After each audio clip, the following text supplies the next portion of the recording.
చక్కగా టెక్నీషియన్స్ అందరిని పిలిచి వాళ్ళకి గుర్తుండిపోయేలా ఒక షీల్డ్ ఇవ్వడం అన్నది బాగుంది. అందరికీ గుర్తుండిపోద్ది ఈ సినిమా తాలూకు ఒక మెమరీ అలా ఉండిపోద్ది. Very nice. తర్వాత ఈ సినిమాలో ఏమేం చేసాము, ఎంటర్టైన్మెంట్ ఏంటి, అందరిని పొగిడేశారు. ఎక్కువ నష్టపెట్టకుండా రాజు చాలా బాగా చేశాడు. రాజు ఈ సినిమా చేయడానికి ఒప్పుకున్నందుకు థ్యాంక్స్ చెప్పుకున్నాను రాజుకి.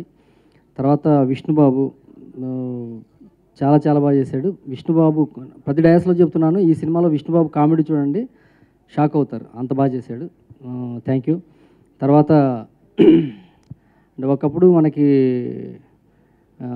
ఎన్టీఆర్ గారు, ఏఎన్ఆర్ గారు, కృష్ణ గారు, శోభన్ బాబు గారు, మొన్న వెంకటేష్ బాబు గారు, మహేష్ బాబు గారు, ఇలా ఒక మంచి కాంబినేషన్ సినిమాలు రాక చాలా రోజులైంది. లేటెస్ట్గా సీతం వాకిట్లో చిరుమల చెట్టు, అలాగే మంచి కాంబినేషన్ ఈ సినిమాతో స్టార్ట్ అయింది. వీళ్ళు కూడా అలాంటి ఆ స్టార్స్ ఎంత ట్రావెల్ చేశారో అంత ట్రావెల్ చేయాలని నేను మనస్ఫూర్తిగా కోరుకుంటున్నాను. ఎందుకంటే ఇలాంటి ఎంటర్టైన్మెంట్ జనరేట్ చేసే కాంబినేషన్ క్రియేట్ అవ్వడం చాలా కష్టం, జనరేట్ అయ్యింది. సో మా ఇండస్ట్రీకి, ప్రేక్షకులకి మంచి మంచి సినిమాలు ఇవ్వండి అని ఇద్దరు హీరోలని నేను ఈ డయాస్ మీద కోరుతున్నాను. అలాగే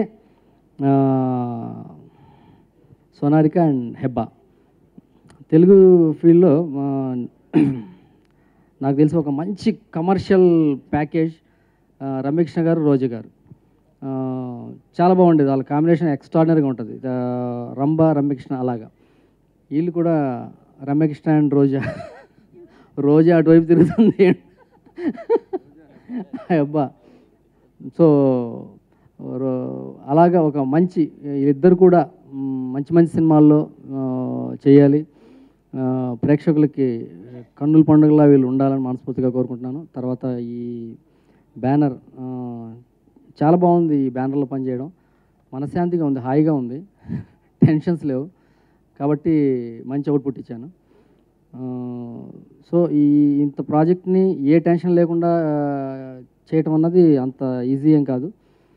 సో దీనికి అన్ని రకాలుగా నాకు నిజంగా కోఆపరేట్ చేసి సెట్లో ఉండి ఏ ఇబ్బంది లేకుండా చూసుకుంది కిషోర్ గారు. సూపర్, థ్యాంక్ యూ కిషోర్ గారు.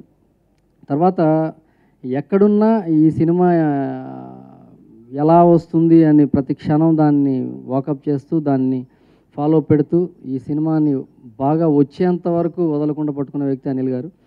అలా చాలా కొద్దిమంది ప్రొడ్యూసర్స్కి ఉంటుంది ఆ స్టామినా.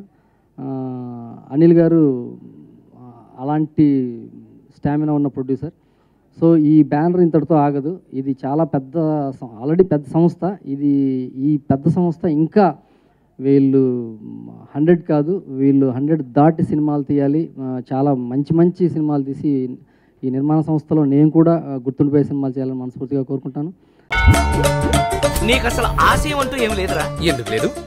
ఆశయం ఉందిగా. అబ్దుల్ కలాం గారు ఏం చెప్పారు? కలలు కనండి అన్నాడు నాన్న. కళలు కనడానికి ఎక్కువ చెప్పి నిద్రపోతున్నాను నాన్న.